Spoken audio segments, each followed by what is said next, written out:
Okay, guys, so this week in science, we are learning about how technology affects our lives, okay?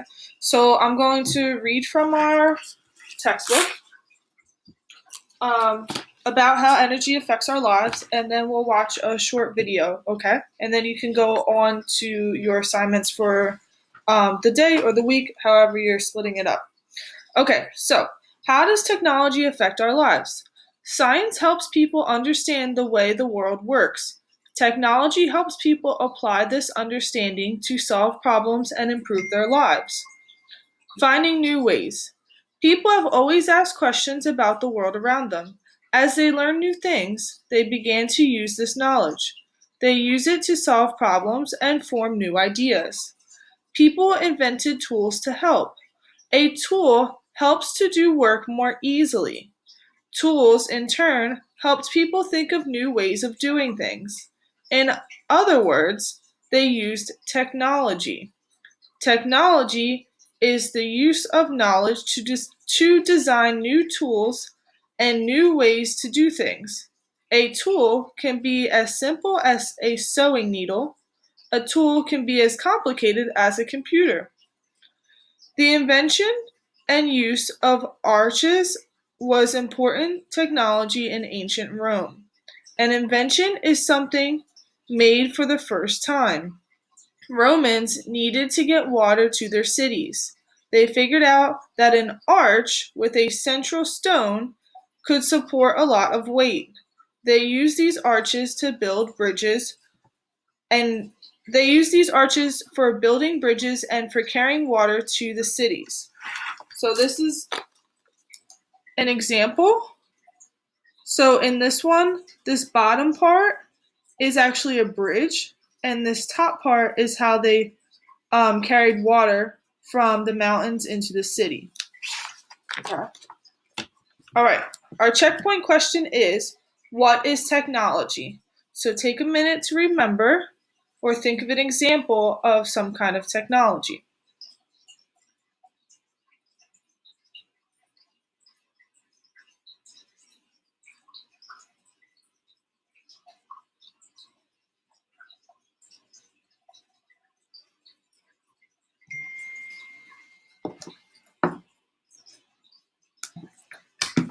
Okay, got it? Technology is the use of knowledge to design a new tool and new ways to do things. And like we said, a tool can be very simple. A tool could be a fork you use to eat your dinner, or it could be a car to drive somewhere. So it can and all the stuff in between. Okay? All right, I'm going to start the video and we'll watch that, okay? And remember, we're talking about how technology affects our lives, okay? Energy can be changed from one form to another.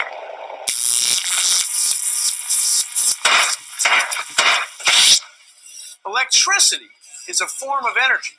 You're using some right now. But do you know where electricity comes from? Do you? Well, come on! A lot of it comes from the heat released by burning coal. The coal makes heat. The heat makes steam. And the steam is running this small turbine. The turbine is actually an electrical generator. And we can read the electricity on this gauge. This is the same way it works in a real coal plant, except there's more coal, more steam, bigger generators, and more electricity. We can use the energy of falling water to make electricity. The falling water spins a giant turbine. It's like a big paddle wheel. And that runs an electric generator that makes electricity so you can watch the show.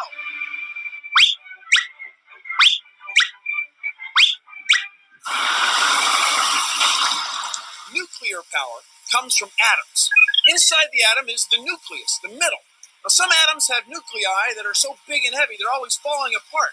When we bring these atoms near each other, they get hot. So hot that we can make steam, and then electrical power. There's energy in the wind, too. Wind turns these propellers. They're windmills. The spinning blades turn electrical generators. We're converting the energy of moving air, wind, directly into electricity. The sun is beaming energy to the earth all day and all night. Solar. Okay, so Bill and I talked about energy and how we can get energy from different resources like water. And the reason I showed this video is because in our everyday lives, we use tons of electricity, especially right now. We're using electricity just to watch this video. All right? Okay, so moving on. Technology in your home. Okay, I'll show you the picture. Technology in our home. Technology found in a house or an apartment is more than a loose bunch of inventions. Different parts of buildings work together as systems which interact. For example, when you flush the toilet, you use the plumbing system. This system is made of faucets, drains, sinks, and pipes linked together. Some water in the system passes through a water heater. The electrical system is connected to it. Electricity heats the water. You wouldn't like to take a shower if these systems did not interact, would you? In a similar way, the heating and cooling system is made up of many parts that work together.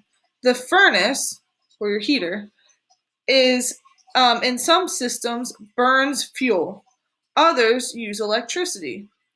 No matter what energy source is used, the heating system needs the electrical system to turn it on and off. In these ways, technology seems to interact and work together. Okay. What technology do you see in the frame of the house? Shown here. Boards are not placed just any old way. House designers know that placing the boards in a certain pattern makes the building sturdy. To create the forms of something, you need to plan it out in a skillful way.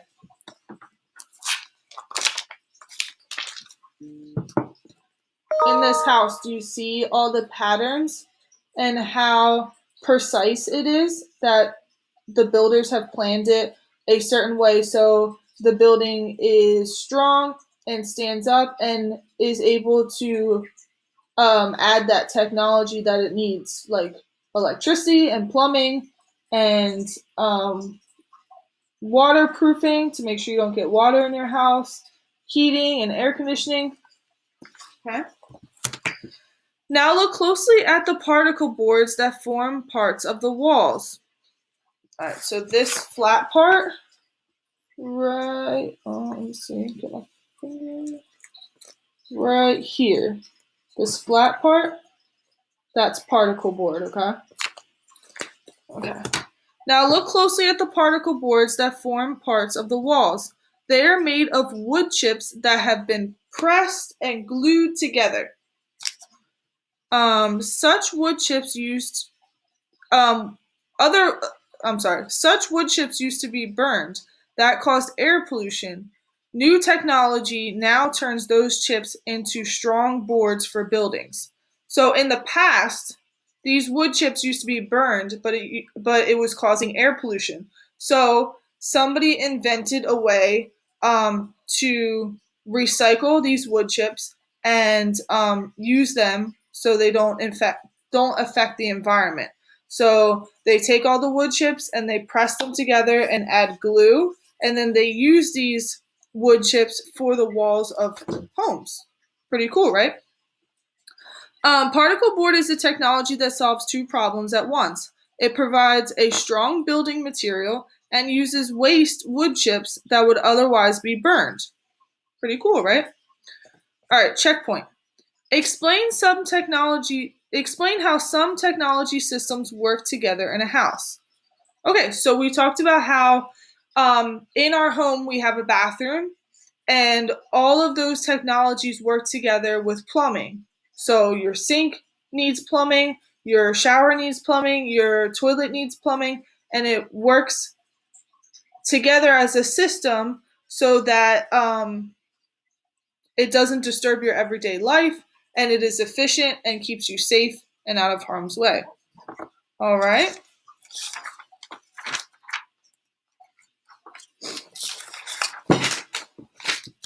Okay, moving on.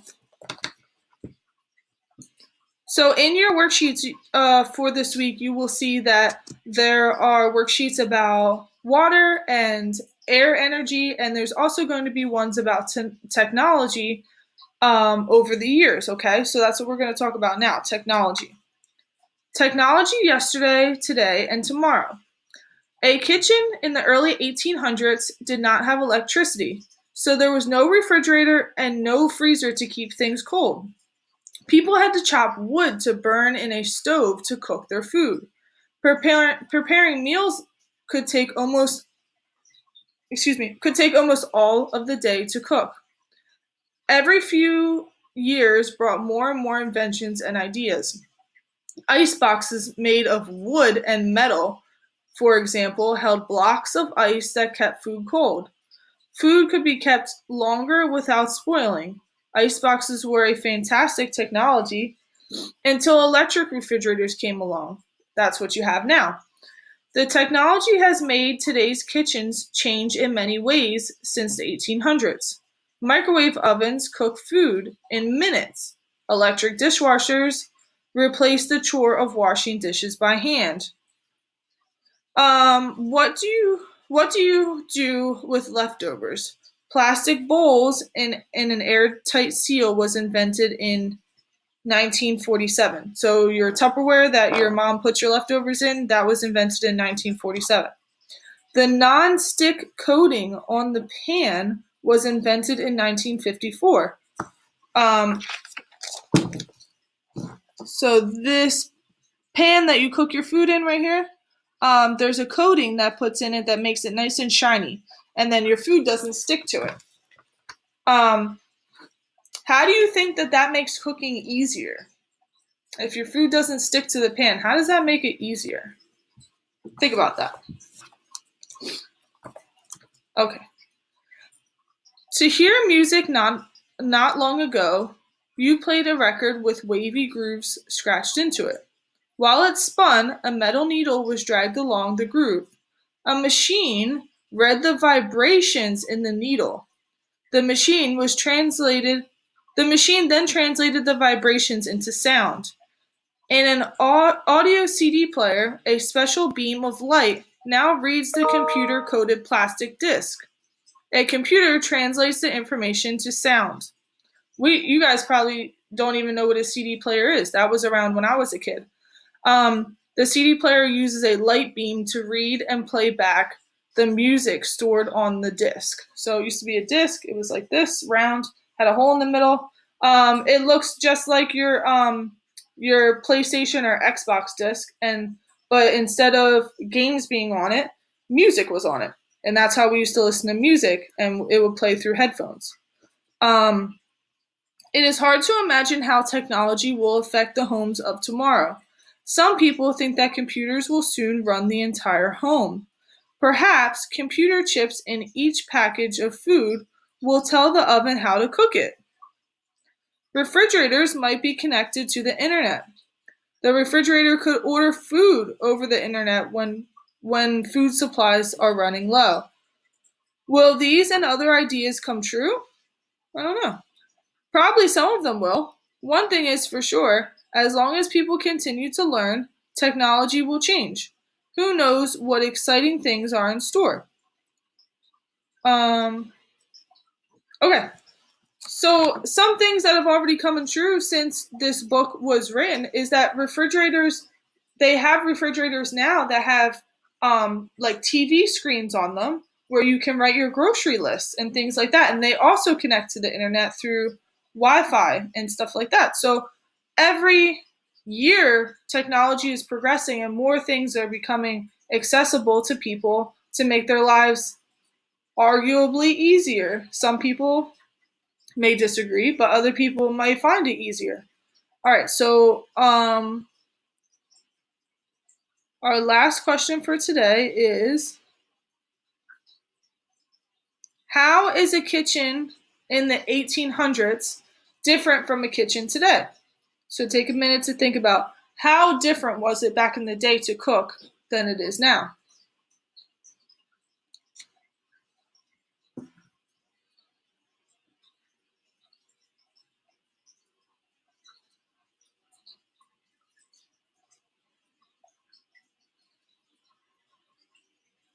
Okay, do you have an idea? Some of the things that were different was how you cooked your food. So on the type of stove. In the 1800s, they used wood-burning stoves, and now we use ones that are run by electricity. Um, they could be gas or full electricity. Also, kitchens in the 1800s didn't have refrigerators, so they couldn't keep their food cold. So they would have to go out more often to get food, to hunt and make every day. Whereas we can go to the grocery store and buy groceries for the week and keep them cold in our refrigerator so they don't go bad. All right, guys, so this is our lesson for this week. I hope you enjoyed it. Keep working hard, and I hope your assignments for science go really well.